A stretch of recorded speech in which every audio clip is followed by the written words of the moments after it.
Hello, नमस्कार। स्वागत है आप सभी का लर्न विद प्रीतम चौधरी। इस प्लेटफॉर्म पे आप और हम मिलकर तैयारी कर रहे हैं राजस्थान से संबंधित विभिन्न एग्जाम्स की। और उसी सीरीज में आज का ये जो टॉपिक है आपका, ये टॉपिक आपके राजस्थान ही नहीं इंडिया के अंदर आपके करंट अफेयर्स, साथ में ही फर्स्ट ग्रेड एग्जाम, मैंने सिलेबस देखा उसके अंदर भी राष्ट्रपति का निर्वाचन, राष्ट्रपति के निर्वाचन की प्रक्रिया उसके अंदर भी आता है, ये आपके फर्स्ट ग्रेड में भी आता है और RS प्री के अंदर तो ये आता ही है। तो आज का ये जो टॉपिक हम करने जा रहे हैं राष्ट्रपति का निर्वाचन, ये आपका एक साथ जो है फर्स्ट ग्रेड के अंदर जो फर्स्ट पेपर है आपका, फर्स्ट पेपर सभी के लिए जो कॉमन है उसके अंदर, RS प्री के अंदर और आपका बाकी सभी एग्जाम में करंट अफेयर,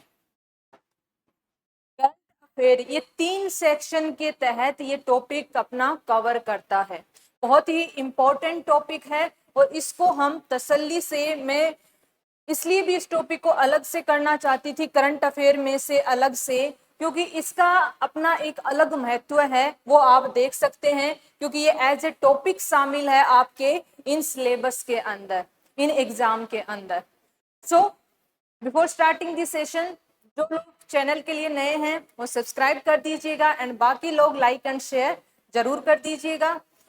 बाकी बात हम करते हैं इस सेशन के अंदर। तो आज हम पढ़ने जा रहे हैं राष्ट्रपति का निर्वाचन, क्योंकि हाल ही में आज के दिन तक जो है, जब मैं ये वीडियो रिकॉर्ड कर रही हूँ तो राष्ट्रपति का चुनाव जो है उसका निर्वाचन प्रक्रिया जारी है, नतीजे जो है आए हैं, तो शपथ ग्रहण अभी बाकी है। तो ये जो टॉपिक है ये काफी रिलीवेंट है, काफी ज्वलंत है और इसका अपना एक अलग ही बड़ा इंपॉर्टेंस है, तो इस पे हम चर्चा करते हैं। राष्ट्रपति का निर्वाचन, सबसे पहले राष्ट्रपति पद के लिए निर्वाचित होने के लिए आपका कोई भी कैंडिडेट हो उसमें कितनी क्या योग्यता हो, पहली चीज तो इसका निर्धारण किया जाता है। तो योग्यता जो है सबसे पहले वह भारत का नागरिक होना चाहिए, यानी कि उसके पास में इंडियन सिटीजनशिप होनी चाहिए, इंडियन सिटीजनशिप उसके पास में होनी चाहिए। दूसरा, उसकी आयु 35 वर्ष हो चुकी हो, यानी कि 35 ईयर जो है उम्र उसकी हो चुकी हो, लोकसभा सदस्य निर्वाचित होने की योग्यता रखता हो। इसके अंदर आपकी वो सभी कंडीशंस आ जाती हैं जिनको हम बोलते हैं PPICU, यानी कि पागल या दिवालिया घोषित नहीं किया गया हो किसी कॉम्पिटेंट अथॉरिटी के द्वारा, किसी लाभ के पद पे नहीं हो, इंसॉल्वेंट यानी कि दिवालिया घोषित नहीं किया गया हो, भारत का सिटीजन हो, एक्सेट्रा जो कंडीशन है, जो लोकसभा का एक सदस्य निर्वाचित होने के लिए जो निर्धारित योग्यताएं होती हैं, वो सभी योग्यताएं उसके अंदर होनी चाहिए जो भी व्यक्ति राष्ट्रपति का चुनाव लड़ने जा रहा है। किसी भी लाभ के पद पर ना हो। देखिए, ये बहुत ही इंपॉर्टेंट फैक्ट है, बहुत ही इंपॉर्टेंट पॉइंट है कि जो व्यक्ति राष्ट्रपति का चुनाव लड़ रहा है, राष्ट्रपति बनेगा, राष्ट्रपति पद की शपथ ग्रहण करेगा, तो शपथ ग्रहण करते टाइम पे, यानी कि राष्ट्रपति बनते टाइम पे जो व्यक्ति राष्ट्रपति हो वो किसी लाभ के पद पे नहीं हो। लाभ का पद दोनों जगह पे, दोनों जगह कौन सा, भारत सरकार के अधीन और किसी भी राज्य सरकार, यानी कि आपका Indian government as well as कोई भी जो स्टेट गवर्नमेंट जिसके अंदर वो रहा हो, काम किया हो, किसी भी प्रकार के लाभ के पद पे नहीं हो, यानी कि वो कोई भी गवर्नमेंट के द्वारा दी गई सैलरी नहीं प्राप्त कर रहा हो, तो ऐसा व्यक्ति ही क्या होगा, योग्यता धारण करेगा इस पे। इसके अंदर एक चीज याद रखनी होगी, गवर्नर का जो पद होता है या फिर पहले से जो व्यक्ति राष्ट्रपति है, उपराष्ट्रपति है, इनको लाभ का पद नहीं माना गया है, ये लाभ के पद के अधीन नहीं आते हैं। ये चीज अपने दिमाग में आप याद रखना। फिर नेक्स्ट जो योग्यता है वो बहुत ही इंपॉर्टेंट है, जो कि समझनी भी जरूरी है। निर्वाचन मंडल के कम से कम 50 मतदाताओं के द्वारा प्रस्तावित व अन्य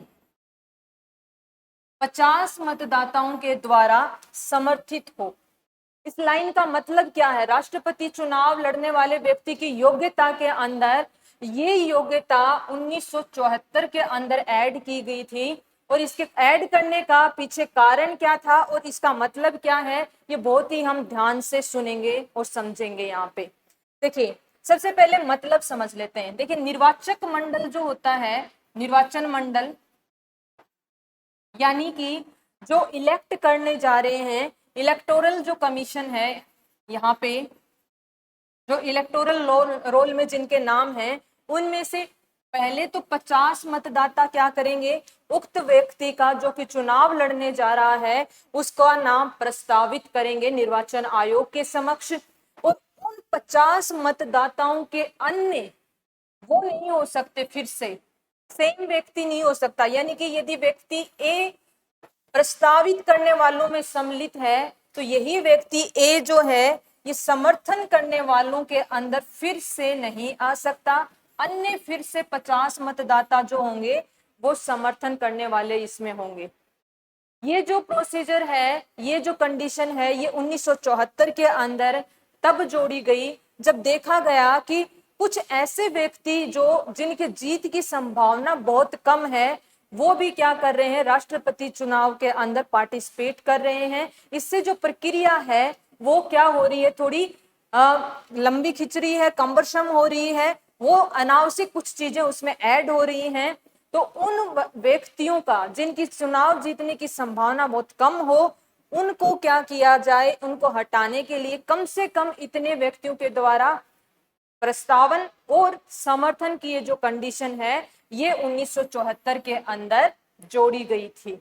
इसके पीछे का उद्देश्य ये था कि कोई भी जो है बार बार और अनावश्यक रूप से इस प्रक्रिया के अंदर राष्ट्रपति चुनाव में भाग नहीं ले, जिनकी वाकई जो जीतने की क्षमता होगी उनके अंदर ही चुनाव हो।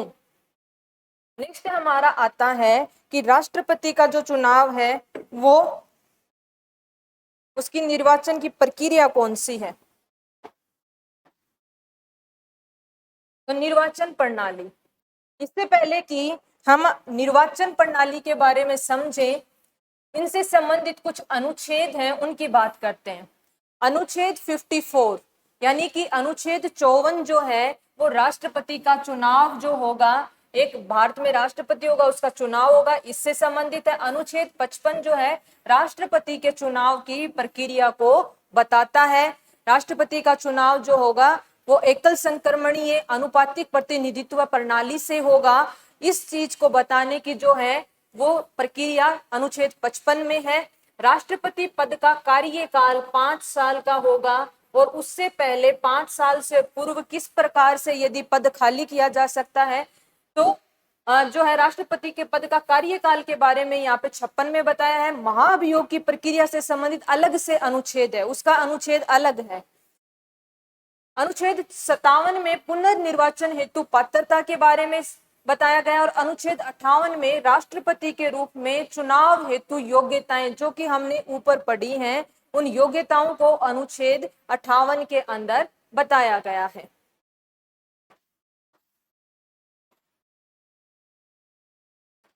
राष्ट्रपति के चुनाव का आयोजन कौन करता है? ये क्वेश्चन बहुत बार अलग अलग एग्जाम में पूछा जा चुका है। बहुत सारे लोग जो हैं इस चीज के अंदर इस बात में थोड़ा सा भ्रमित हो जाते हैं कि राष्ट्रपति का चुनाव जो है वो संसद के अंदर होता है, वहां पे सांसद जो होते हैं वोट डालते, तो उनको लगता है कि राष्ट्रपति के चुनाव का आयोजन स्पीकर महोदय के द्वारा करवाया जाता है। नहीं, ऐसा नहीं है, ये गलत है। राष्ट्रपति का चुनाव जो है वो भारतीय चुनाव आयोग, इंडियन जो इलेक्शन कमीशन है भारत का जो चुनाव आयोग है उनके द्वारा करवाया जाता है। अब बात कर लेते हैं निर्वाचक मंडल की, जो कि बहुत ही इंपॉर्टेंट है। विभिन्न एग्जाम्स में स्टेटमेंट की फॉर्म में यहाँ से क्वेश्चन डाले जाते हैं और जैसे कि मैंने बताया आने वाले टाइम में फर्स्ट ग्रेड की एग्जाम और आरएएस प्रीलिम्स के अंदर, क्योंकि हाल ही में राष्ट्रपति चुनाव हुए हैं, ये जुलाई मंथ में, और ये एग्जाम आने वाली है अक्टूबर और नवंबर के महीने में, तो इनमें ये क्वेश्चन पूछा जाना थोड़ा सा स्वाभाविक हो जाता है। तो निर्वाचक मंडल की बात करते हैं, तो देखिए राष्ट्रपति के निर्वाचन के अंदर कौन कौन भाग लेगा, इन सभी को एक साथ मिला दिया जाए तो वो हो जाता है राष्ट्रपति का निर्वाचक मंडल। राष्ट्रपति का चुनाव अप्रत्यक्ष रूप से होता है, यानी कि आम जनता जनार्दन जो है वो डायरेक्टली राष्ट्रपति के चुनाव में भाग नहीं लेती है, प्रेसिडेंट इलेक्शंस में पार्टिसिपेट नहीं करती, बल्कि जनता के द्वारा पहले से चुने हुए प्रतिनिधि, जिनको जनता ने चुन करके भेज दिया है आपकी लोकसभा के अंदर और जो आपकी राज्यसभा के अंदर, जो चुने हुए प्रतिनिधि और राज्यों के विधानसभाओं के अंदर, उन चुने हुए प्रतिनिधियों के द्वारा ही राष्ट्रपति का चुनाव किया जाता है। दैट मीन्स ये इनडायरेक्ट इलेक्शन होते हैं, अप्रत्यक्ष रूप से चुनाव होते हैं। होते कौन कौन है सम्मिलित? लोकसभा एवं राज्यसभा के निर्वाचित सांसद होते हैं भाई। अब निर्वाचित शब्द को मैंने अंडरलाइन कर रखा है, इसका मतलब है कि यहाँ पर जो मनोनीत सदस्य होते हैं वो भाग नहीं लेते हैं। मनोनीत सदस्यों को पार्टिसिपेट नहीं कराया जाता है राष्ट्रपति चुनाव के अंदर। सिर्फ और सिर्फ जो निर्वाचित सांसद होते हैं लोकसभा और राज्यसभा के, वो ही पार्टिसिपेट करते हैं। जैसे कि आपका जो राज्यसभा है इसके अंदर 12 सांसद मनोनीत किए जाते हैं, तो उन 12 मनोनीत सांसदों को वोटिंग का अधिकार प्राप्त नहीं होता है। प्लस जो है, प्लस में और कौन होते हैं निर्वाचक मंडल के अंदर? राज्यों व केंद्र शासित प्रदेशों के विधानसभाओं के निर्वाचित सदस्य। अब यहां से भी जो है निर्वाचित सदस्य पार्टिसिपेट करते हैं राज्यों की विधानसभाओं के और केंद्र शासित प्रदेश। कौन से दो केंद्र शासित प्रदेश जो फिलहाल जिनके अंदर विधानसभा गठित की हुई है? दिल्ली और पुडुचेरी। तो फिलहाल जहां पे एक्टिंग विधानसभा है, इनके जो सदस्य हैं, कौन से सदस्य? इनके भी जो है निर्वाचित सदस्य ही होंगे, इनके मनोनीत सदस्य नहीं होंगे। और कौन पार्टिसिपेट नहीं करेगा यहाँ से? तो विधान परिषद के सदस्य नहीं होंगे। ठीक है आपका। उसके अलावा कोई भी मनोनीत सदस्य नहीं होगा, राज्यों की विधानसभा के मनोनीत सदस्य पार्टिसिपेट नहीं करेंगे। सिर्फ और सिर्फ जो है निर्वाचित सदस्य जो होंगे विधानसभाओं के और केंद्र शासित प्रदेश, जो दो बार हमने बात की दिल्ली और पुडुचेरी, इनके जो निर्वाचित विधायक हैं वो पार्टिसिपेट करते हैं राष्ट्रपति के चुनाव में। अब बात हम इनकी कर रहे थे निर्वाचन प्रणाली के, तो निर्वाचक मंडल हमने डिसाइड कर दिया कि कौन कौन लोग पार्टिसिपेट करेंगे। अब बात कर लेते हैं अप्रत्यक्ष रूप से जो निर्वाचन हो रहा है, इस अप्रत्यक्ष निर्वाचन प्रणाली के बारे में। अप्रत्यक्ष निर्वाचन प्रणाली को पर्टिकुलरली अगर इसका नाम दिया जाता है राष्ट्रपति चुनाव के लिए, तो एकल संक्रमणीय निर्वाचन मत प्रणाली, जो कि जिसके अंदर आनुपातिक प्रतिनिधित्व होता है, तो इसको कहा जाता है एकल संक्रमणीय आनुपातिक प्रतिनिधित्व वाली निर्वाचन प्रणाली कहा जाता है। इसका मीनिंग क्या है? देखिए यहाँ पे जो बैलेट पेपर होता है, मतदान पत्र होता है, उसके अंदर जितने भी उम्मीदवार होते हैं उनके नाम लिखे होते हैं। नाम लिखे होते हैं ABC, मान लीजिए इतने उम्मीदवार हैं। तो जो व्यक्ति वोट डालने जाता है, सांसद या विधायक, वो अपनी पसंद के अनुसार, मान लीजिए व्यक्ति A उसकी पहली पसंद है तो इसको पहला नंबर देगा, C व्यक्ति उसकी दूसरी पसंद है तो C के सामने अपना दूसरा नंबर अंकित करेगा, और B व्यक्ति उसकी तीसरी पसंद है तो इसके सामने तीसरा नंबर अंकित करेगा। तो ये एक ही वोट के अंदर जो है विभिन्न उम्मीदवारों के नाम के आगे जो है उसका क्रमांक तय करके वो अपनी पसंद को पहली या दूसरी पसंद के रूप में बताता है, प्राइमरी या सेकेंडरी चॉइस के रूप में बताता है।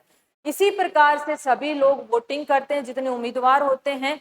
फिर फर्स्ट चॉइस के कितने लोग जो हैं, मान लीजिए A है तो A को फर्स्ट चॉइस के रूप में कितने लोगों ने चुना है उसकी काउंटिंग की जाएगी। B को फर्स्ट चॉइस के रूप में कितने लोगों ने चुना है उसकी काउंटिंग की जाएगी, और C को फर्स्ट चॉइस के रूप में कितने लोगों ने चुना, इसकी काउंटिंग हो गई।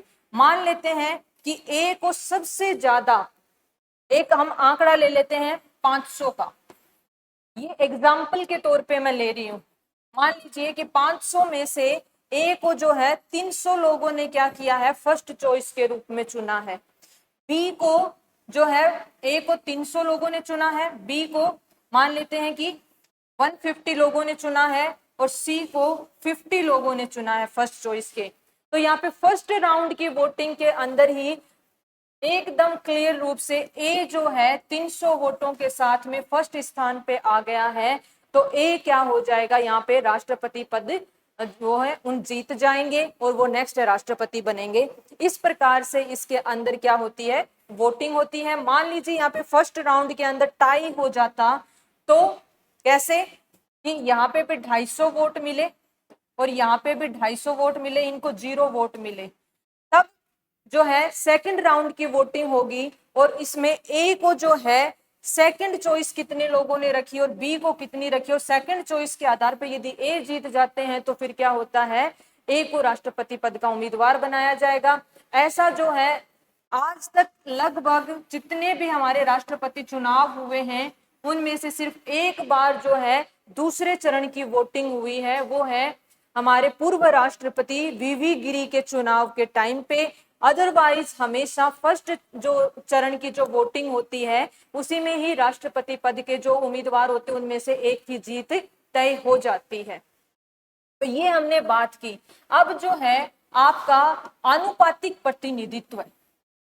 आनुपातिक प्रतिनिधित्व शब्द का मीनिंग ये है कि जो भी व्यक्ति वोट डाल रहा है राष्ट्रपति चुनाव के अंदर, वो उसी अनुपात में उन व्यक्तियों का प्रतिनिधित्व कर रहा है जहां से वो आता है। आनुपातिक प्रतिनिधित्व का मीनिंग ये होता है, कोई व्यक्ति राजस्थान का जो विधायक है, राजस्थान के जो विधायक होंगे वो जो वोट डालेंगे उनका रिप्रेजेंटेशन होगा राजस्थान की जनसंख्या के आधार पर।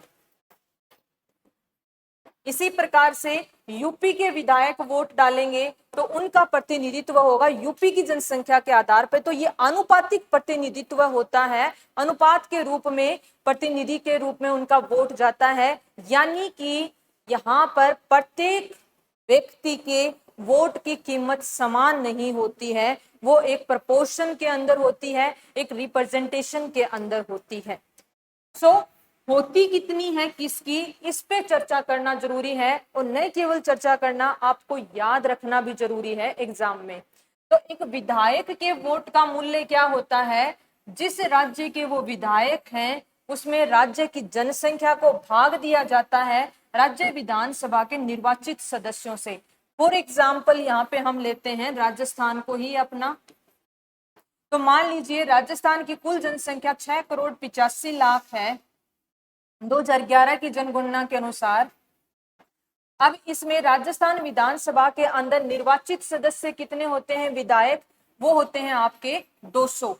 तो 6,85,00,000 को 200 से भाग दे करके अंत में इसको एक लंबसम सही करेक्ट अनुमान के अनुसार संख्या लाने के लिए जो आसानी से गिनी जा सके, तो इस 6,85,00,000 को आप 200 से डिवाइड करके फिर से क्या करेंगे, 1,000 से डिवाइड कर देते हैं। इस प्रकार से राजस्थान के एक विधायक का वोट का मूल्य निकल के आता है। इसी प्रकार से यूपी का निकालना होगा, तो यूपी की जनसंख्या अपॉन में यूपी के अंदर कुल विधायक जो निर्वाचित हुए हैं एट प्रेजेंट वहां की विधानसभा में, उनकी संख्या गुणा में 1/1000, तो यूपी के एक विधायक की जो है वोट की कीमत निकल के आ जाएगी। एट प्रेजेंट सर्वाधिक जो वोट की कीमत है विधायकों के अंदर थ्रू आउट द इंडिया, वो यूपी के विधायकों की एक वोट की कीमत सबसे ज्यादा है। इसी प्रकार से जब विधायकों के वोट की कीमत निकाल ली जाती है, तब सांसद के वोट की, सांसद मतलब आपका राज्यसभा और लोकसभा, इनके दोनों की एक क्वेश्चन आया था आईएएस में, एक क्वेश्चन पूछा गया था, उसके अंदर स्टेटमेंट के रूप में डाला था कि राज्यसभा और लोकसभा के सांसदों की वोट की कीमत अलग अलग होती है या सेम होती है, इस प्रकार से। तो यहाँ पे सांसद यानी कि आपका राज्यसभा और लोकसभा दोनों आ गया। तो दैट मीन्स राज्यसभा और लोकसभा के अंदर सांसद होंगे, उन दोनों के वोट की कीमत सेम होती है। अगर ऐसा कोई स्टेटमेंट आता है तो आप दिमाग में इस चीज को रख लेना, सेम होती है, क्योंकि गणना का तरीका देखिए उसके आधार पर समझ जाएंगे। सांसद की, एक सांसद चाहे वो राज्यसभा का हो लोकसभा हो, सभी राज्यों के समस्त विधायकों का कुल वोट मूल्य अभी हमने निकाला था। एक विधायक के लिए जो है एक राज्य के अंदर एक विधायक का वोट मूल्य, अब समस्त राज्यों और जिन राज्यों के अंदर जो यूनियन टेरिटरी हैं, केंद्र शासित प्रदेश हैं, उनकी विधानसभाओं को भी इंक्लूड करके रखा जाए तो समस्त राज्य प्लस यहाँ पे हमें लिखना होगा केंद्र शासित प्रदेश जिनके अंदर विधानसभा है, उनको भी सम्मिलित किया जाए तो समस्त विधायकों का कुल वोट मूल्य निकाल करके लोकसभा व राज्यसभा के कुल निर्वाचित सदस्य, अगेन यहाँ पे कुल सदस्य शब्द नहीं लिखा है, ऐड क्या किया है, निर्वाचित, यानी कि यहाँ पर मनोनीत जो हमने पहले समझा था उसको हटाया गया है। मनोनीत सम्मिलित नहीं है, निर्वाचित है। इस प्रकार से एक सांसद के वोट का मूल्य निकाला जाता है। तो यहाँ पे 2-3 तरीके से क्वेश्चन बन जाएंगे आपके, या तो सीधे सीधे क्या आ सकता है आपका, एक विधायक का वोट मूल्य निकालने का फॉर्मूला पूछ सकते हैं, एक सांसद के वोट का मूल्य निकालने का फॉर्मूला पूछ सकते हैं, इसको स्टेटमेंट के रूप में दे सकते हैं, या फिर मैंने बताया कि आईएएस में भी ये क्वेश्चन पूछा गया था एक स्टेटमेंट के रूप में कि लोकसभा और राज्यसभा के सांसद का जो मत मूल्य होता है राष्ट्रपति चुनाव में वो भिन्न भिन्न होता है या नहीं होता, तो वो सेम होता है। इस प्रकार से आपसे जो है क्वेश्चन पूछा जा सकता है। अब बात करते हैं कि वोट मूल्य हो गया, निर्वाचन मंडल तय हो गया, तो जीत के लिए कितना चाहिए, तो जीत के लिए जितने वैलिड वोट डले उसका 50% प्लस 1, या फिर इसको हम कहते हैं जो कोटा सिस्टम होता है। कोटा सिस्टम में क्या होता है, total number of valid votes. कई बार क्या होता है, वोट डालने का जो निर्धारित तरीका होता है उस निर्धारित तरीके से यदि वोट नहीं डाला जाता तो निर्वाचन आयोग जो है, इलेक्शन कमीशन, उस वोट को इनवैलिड करार कर देता है, इनवैलिड बता देता है। तो उन वोटों को भी हटा दिया जाए यहाँ पे अपॉन में 2, क्योंकि दो उम्मीदवार हैं और आपका +1, इतना जो है एक कोटा निर्धारित कर रखा है जीत के लिए। इसको जो पूरा कर देगा वो उम्मीदवार विजेता माना जाएगा राष्ट्रपति निर्वाचन के अंदर।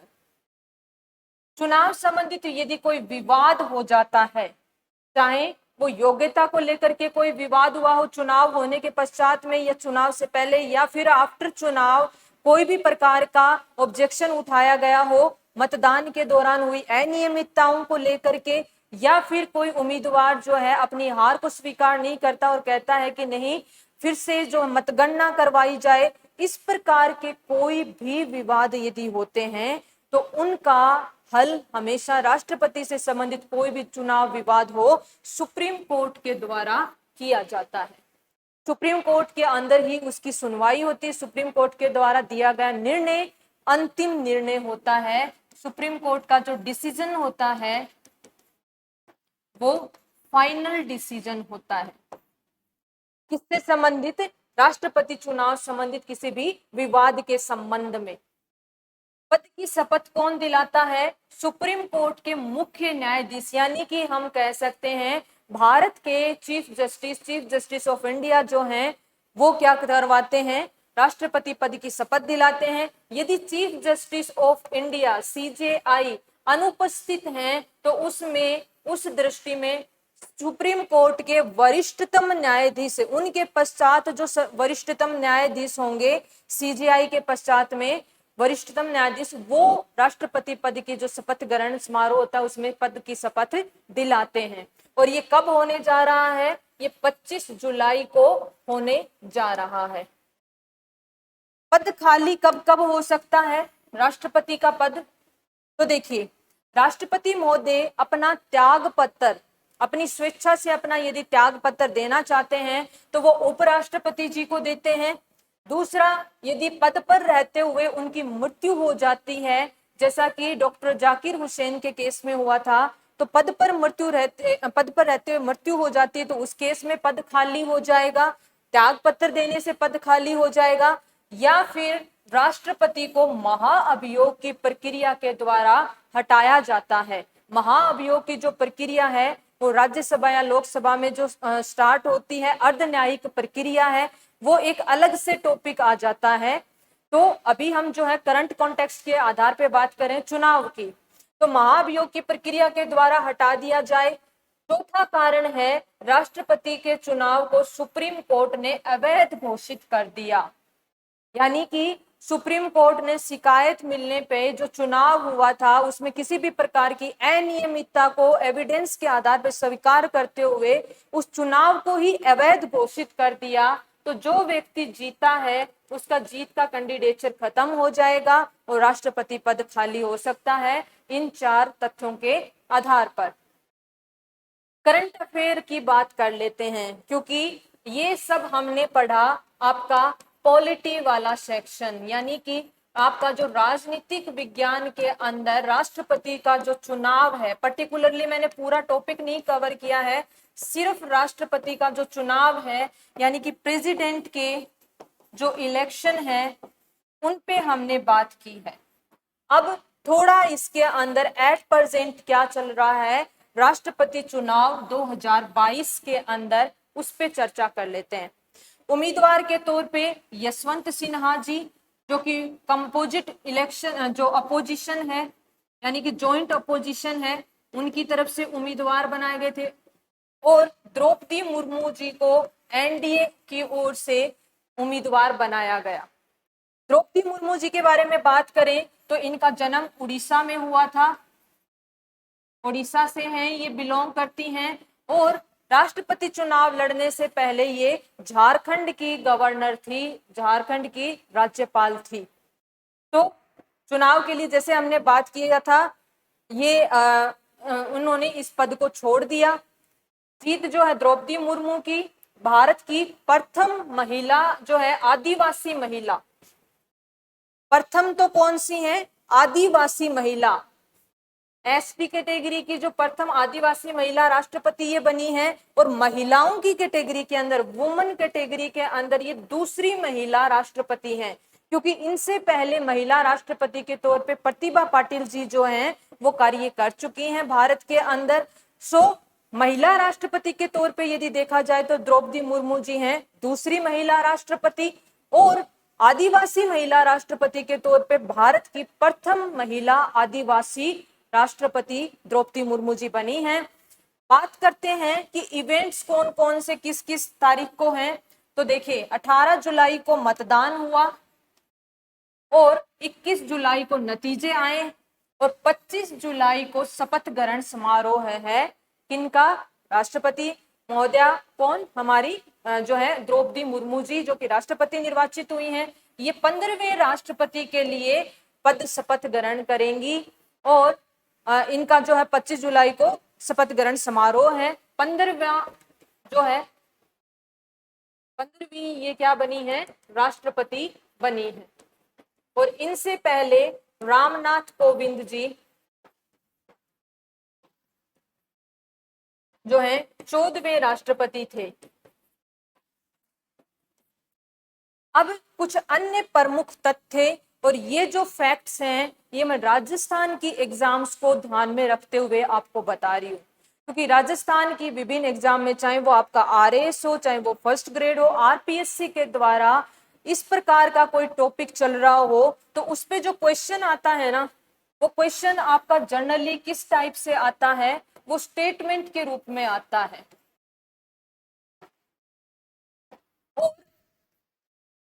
ऐसे 4 स्टेटमेंट लिख देंगे और उसमें से फिर पूछेंगे आपसे कि उपरोक्त कथन में से कौन से कथन सत्य हैं, या उपरोक्त कथन में से कौन सा कथन असत्य है। उस स्थिति के अंदर प्रेजेंट कॉन्टेक्स्ट को भी इंक्लूड किया जाता है, यानी कि करंट अफेयर का एक स्टेटमेंट मिलेगा। राष्ट्रपति का चुनाव है तो राष्ट्रपति चुनाव की प्रक्रिया से संबंधित आपको एक स्टेटमेंट मिलेगा, और साथ में 1 या 2 स्टेटमेंट जो मिलेंगे वो पूर्व में कोई राष्ट्रपति रहे हैं उनसे संबंधित तथ्यात्मक जानकारी, फैक्चुअल इंफॉर्मेशन जो फैक्चुअल इंफॉर्मेशन है या जो तथ्यात्मक जानकारी है उससे संबंधित जो है स्टेटमेंट या कथन हम कहेंगे उसके रूप में मिल सकते हैं। फिर पूछ लेंगे कि ए बी सी सही है, ए और बी सही है, बी और सी सही है या कोई सही नहीं है। इस प्रकार का जो क्वेश्चन है वो यहाँ से बन सकता है। तो अभी तक हमने कॉन्सेप्ट के बारे में समझा, कॉन्सेप्ट को अच्छे से समझ लिया कि राष्ट्रपति के चुनाव की प्रक्रिया क्या होती है, क्या योग्यताएं होती है, कैसे चुनाव होता है, एटसेट्रा। और हमने वर्तमान में राष्ट्रपति चुनाव जो है हुआ है इसके बारे में हमने जानकारी ले ली करंट अफेयर वाले सेक्शन को इंक्लूड करके। अब जो है पूर्व के कुछ राष्ट्रपतियों के बारे में जो प्रमुख तथ्य हैं। प्रथम राष्ट्रपति हम सभी को पता है डॉक्टर राजेंद्र प्रसाद जी थे, जो 26 जनवरी 1950 से 13 मई 1962 तक इस पद पे रहे थे और 2 पूर्ण कार्यकाल इन्होंने किए थे। और ऐसा करने वाले यानी कि लगातार 2 पूर्ण कार्यकाल किनके रहे थे? लगातार 2 पूर्ण कार्यकाल डॉक्टर राजेंद्र प्रसाद जी के ही रहे थे। जाकिर हुसैन जी जो पहले मुस्लिम राष्ट्रपति थे और इनकी पद पर रहते हुए भी मृत्यु हो गई थी। डॉक्टर जाकिर हुसैन पहले मुस्लिम राष्ट्रपति और पद पर रहते इनकी मृत्यु हुई। वीवी गिरी जो कि 24 अगस्त 1969 से 24 अगस्त 1974 तक जो है राष्ट्रपति रहे। ये राष्ट्रपति भी रहे और उससे पहले कार्यवाहक राष्ट्रपति भी रहे। ये राष्ट्रपति तो रहे ही, राष्ट्रपति के तौर पे इनका कार्यकाल कब से कब तक था? ये 24 अगस्त 1969 से 1974 ये इनका कार्यकाल की अवधि है राष्ट्रपति के तौर पे। लेकिन राष्ट्रपति बनने से पहले ये कार्यवाहक राष्ट्रपति रहे। तो अगर क्वेश्चन इस प्रकार से आता है कि भारत के वो राष्ट्रपति जो कि राष्ट्रपति बनने से पूर्व कार्यवाहक राष्ट्रपति के तौर पे भी कार्य किया था, निम्नलिखित में से कौन से हैं?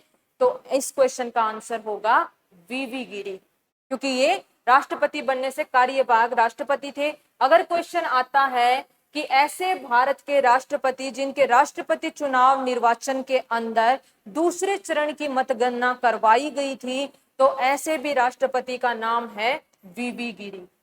दोनों क्वेश्चन का आंसर ये हो जाएगा, इसीलिए मैंने कहा कि ये तथ्यात्मक जानकारी है। नेक्स्ट जो है आपका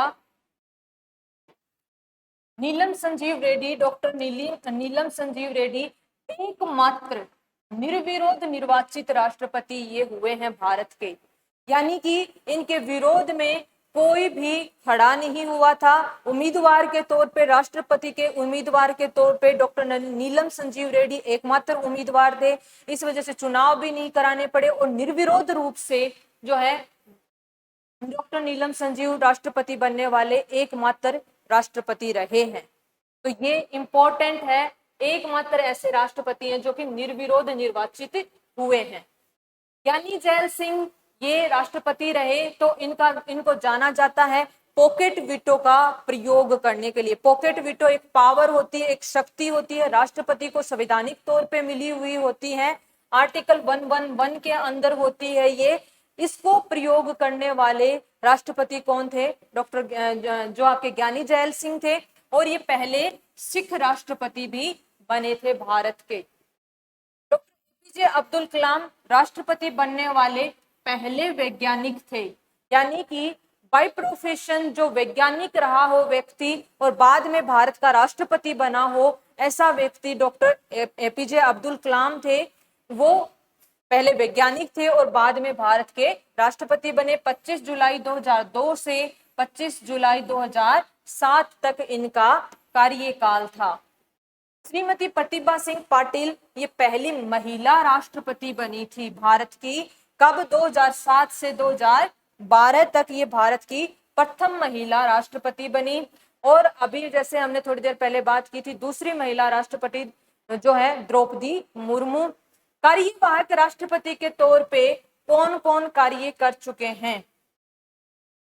कार्यवाहक राष्ट्रपति के तौर पे वीवी गिरी, डॉक्टर वीवी गिरी, मोहम्मद हिदायतुल्ला और बासप्पा दनप्पा जत्ती जो हैं, ये 1977 में कुछ समय के लिए क्या बने थे?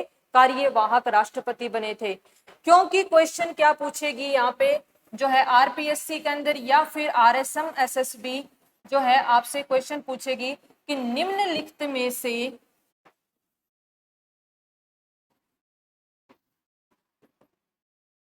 कौन कार्यवाहक राष्ट्रपति रहा है, या क्वेश्चन क्या पूछा जाएगा, नहीं रहा है। क्वेश्चन इस प्रकार से पूछा जाएगा। यदि ये क्वेश्चन पूछा जाता है कि कौन रहा है, तो उस केस के अंदर 3 ऐसे व्यक्तियों के नाम होंगे, राष्ट्रपति जो तो रहे हैं लेकिन कार्यवाहक नहीं रहे, उनके नाम आ जाएंगे। और एक जो है इनमें से होगा वीवी गिरी, मोहम्मद हिदायतुल्लाह या बासप्पा दनप्पा जत्ती के अंदर इनमें से एक जो है राइट ऑप्शन के तौर पे होगा।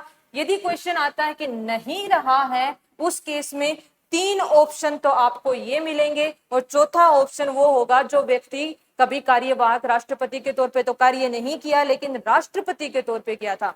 इनके आगे कार्यवाहक शब्द लगा हुआ है, यानी कि निर्वाचित होकर के राष्ट्रपति नहीं बने थे, कुछ समय के लिए इन्होंने राष्ट्रपति पद की जिम्मेदारियां संभाली थी, कार्यवाहक राष्ट्रपति के तौर पे कार्य किया था। So that's all about today's session. I hope आपको ये पसंद आया होगा, इंफॉर्मेटिव लगा होगा, और ऐसा हुआ है। So like share and subscribe जरूर कीजिएगा। Thank you so much.